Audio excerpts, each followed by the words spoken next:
Hola, ¿qué tal todos? Nuevamente aquí Camilo Noy con ustedes. El día de hoy vamos a revisar el ETF del ITA. Les comento a las personas nuevas que ven estos videos que lo que estamos haciendo aquí es revisar algunos ETFs para que ustedes puedan aplicar la estrategia de inversión buy and hold para lograr esa libertad financiera a largo plazo. Listo. Entonces, en el día de hoy vamos a revisar el ITA que hace parte de la marca de iShares de la empresa BlackRock. Entonces, este ETF básicamente sigue el sector del aerospace y la defensa, ¿ok? Entonces, estamos cotizando ahora mismo a un precio de $165, bastante mayor a lo que hemos revisado antes, de $165, más o menos. Pero vemos que tiene unas grandes calificaciones y, por ejemplo, aquí vemos esta medalla que es uno de los mejores ETFs que escogen, digamos que el promedio de inversores en este segmento de mercado, ¿ok? Entonces, básicamente el ITA, ¿cierto? Sigue lo que viene siendo el markup de las empresas manufactureras, ensambladoras y distribuidoras de aeroplanos y equipos de defensa de los Estados Unidos, ¿vale? Entonces el emisor, como les decía, es BlackRock, que es otra de las empresas bien grandes que emite ETFs. La marca bajo iShares, bajo esta marca pues vamos a encontrar otra infinidad de ETFs. La primera fecha de emisión tenemos aquí de mayo del 2006. Es un open-ended fund. Esto básicamente lo que nos quiere decir es que es un fondo normal, abierto, normal. Tiene un expense ratio de 0.42.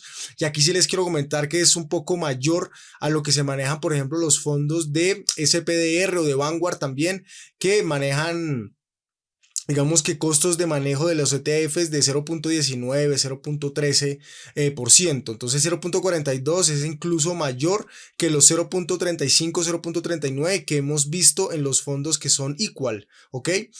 Tiene activos bajo manejo de 2.27 billones de dólares, no es tan pequeño, y un average volume de 40 millones de dólares. A pesar de que es o sea, 40 millones de dólares es harto, es bastante menor que el volumen promedio que hemos visto en los otros videos, que es más o menos del 10%.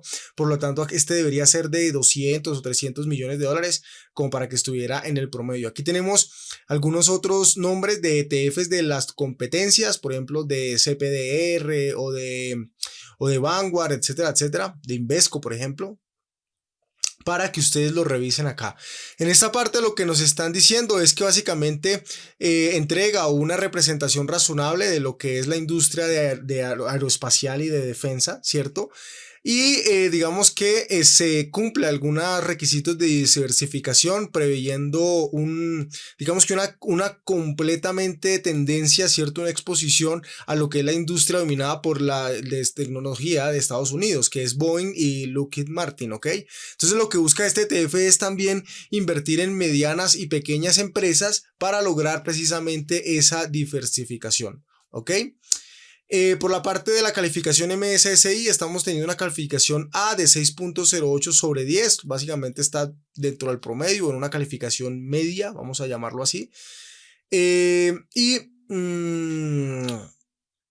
digamos que el markup de este ETF es de 53 billones, nuevamente les repito que el markup es multiplicar el precio de la acción por la cantidad de acciones que hay disponibles, ¿vale? Y ahí sale ese dato. El Price Earnings Ratio es de 26.02. Nuevamente, este dato lo que nos indica es que teniendo en cuenta los earnings que han tenido esas empresas, tardaríamos 26.02 años en recuperar nuestra inversión. Digamos que aparentemente es demasiados años, ¿cierto? Pero teniendo en cuenta la valorización de las acciones, los dividendos y la estrategia buy and hold, obviamente esto puede que baje, ¿cierto? Y también pues depende mucho del enfoque que se le quiera darle en las inversiones. El Price to Book Ratio 3.41, lo que nos está indicando es cuántas veces el precio de la acción tiene los precios en libros o el patrimonio, es decir, estamos cotizando a 3.41 veces su valor en libros o su valor de patrimonio, ¿ok? Recuerde que el patrimonio es básicamente activos menos pasivos, ¿vale? El Distribution Yield 2.14%, no es un Distribution Yield ni muy alto ni muy bajo, digamos que está como en el promedio. La próxima fecha de dividendos tenemos en septiembre del 2023, una fecha de 23 de septiembre, perdón, ¿ok? Y similar al otro ETF que maneja SPDR, ¿no? Que también es como el 21 de septiembre más o menos. El número de holdings 34. Entonces aquí vamos a ver que el índice que traquea es el Dow Jones de Estados Unidos, ¿sí? Del sector de Aerospace y Defense, ¿ok? El Index Weighted Methodology, o cuál es la forma como calculan el peso dentro del ETF, es básicamente por el market cap, ¿ok? Y la forma de seleccionar qué acción entra y sale a este ETF también es por markup, ¿ok? Aquí hacen una comparación del ITA del iShares con el FITE del SPDR, ¿ok? Y vemos como el expense ratio es muy similar. Interesante que sea tan alto el expense ratio, puede ser precisamente por esto, porque al ser markup, entonces van a tener entradas y salidas constantes de acciones. Y vemos que el year to return o el year to day return del iShares es bastante menor que el FITE. Esto puede deberse, por ejemplo, a la cantidad de diversificación que hay allí, ¿cierto? Y habría que mirar si el SPDR también es markup o es equal o si tiene otra estructura diferente, ¿ok? Vemos obviamente también que en el SPDR no es un ETF de los más fuertes, ya que tiene casi que pues la mitad, ¿no? Prácticamente. ¿Qué? La mitad, y el 10%, ni siquiera, como el 1% básicamente de este ETF, lo cual es una brutalidad de diferencia.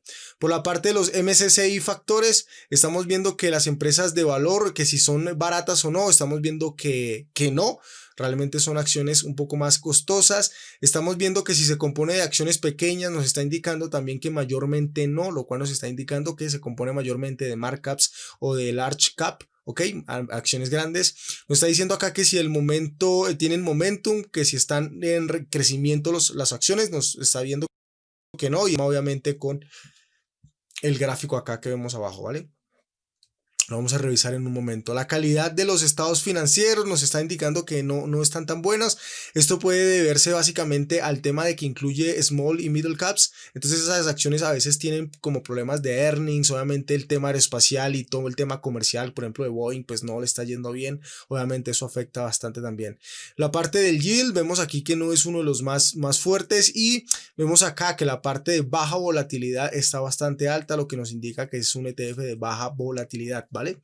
Por la parte del ETF en movimiento, entonces vemos que antes del motivo estuvo cotizando cerca de $240, teniendo un mínimo de $120, 117, lo que nos indica una caída del 50% en este ETF, lo cual para muchos fue una gran oportunidad de compra, ¿cierto? Y luego vemos una recuperación, como vemos acá de los últimos 3 meses, más o menos del 8%, ¿cierto? A precios de 150, 160, ¿no? Entonces todavía nos queda un largo recorrido hacia arriba, casi $100 de ganancia que se pueden tener este ETF, por lo que se espera es que, por ejemplo, si vemos el movimiento histórico, ¿cierto? Este ETF desde la emisión del 2006, ¿cierto? Cómo llegó a cotizar casi a máximos históricos de 250, está en su caída y ahora está en un modo lateral. Pero vemos claramente después de crisis como la del 2008, como el tema petrolero aquí 2014, 2015, ¿cierto? Incluso la caída de diciembre del 2018, ¿cierto? Cómo se recupera y cómo, digamos, a largo plazo sigue siendo una buena opción de inversión. Incluso aquí ya podemos ver, por ejemplo, el interés o digamos el crecimiento compuesto que ha tenido de 12% en el promedio de 10 años, lo cual es bastante bueno, digamos, por el tema de que la mayor cantidad, digamos, de pensiones o de fondos de ahorro básicamente dan 7-8% al año, cual pues esto ya bate, digamos, ese punto. Incluso el mercado que da más o menos 7-8% anual, pues imagínense, este ETF da bastante más, ¿vale? Por la parte digamos, de los países, obviamente vemos que está todo en Estados Unidos porque sigue el Dow Jones, ¿ok? Y los top 10 sectores, de los sectores que componen este ETF, está básicamente bastante concentrado en la parte de Aerospace y Defense. Y si queremos ver el top 10 de holdings, ¿cierto? De este ETF de Aerospace y Defense, vemos claramente que Boeing es la empresa más importante con un 17-18% allí de composición. Le sigue Raytheon Technologies, que también es una empresa que se enfoca a hacer aviones básicamente militares con un también 18%. Sigue Lockheed Martin, que también hace todo el tema de aviación militar. Y bueno, siguen otras acciones que yo sinceramente no conozco. Seguramente habrán acciones de drones, de misiles, bueno, otro tipo de empresas que yo la verdad desconozco.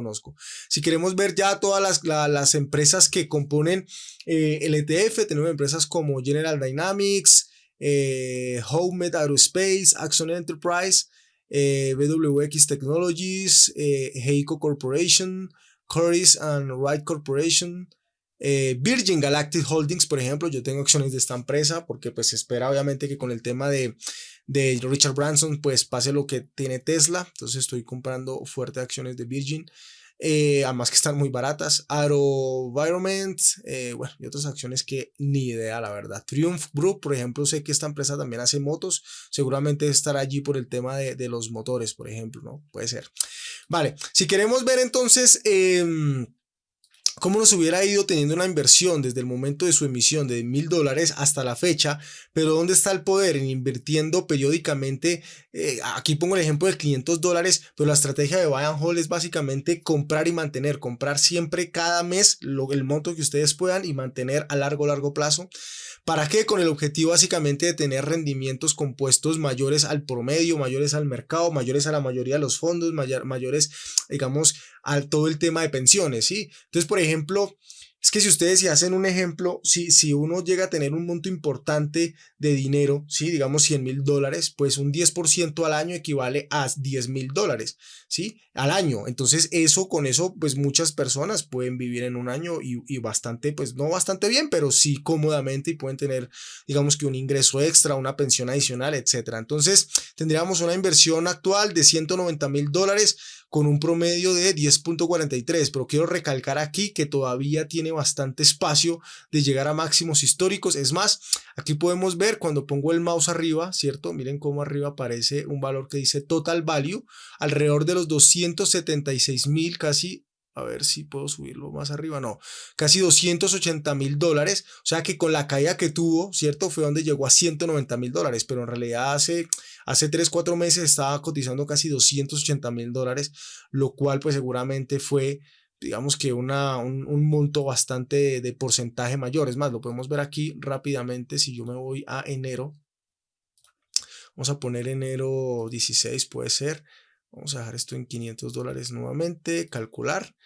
Y vamos a ver cómo en enero, miren, $276,000 y 16.19%, lo cual me parece algo increíble.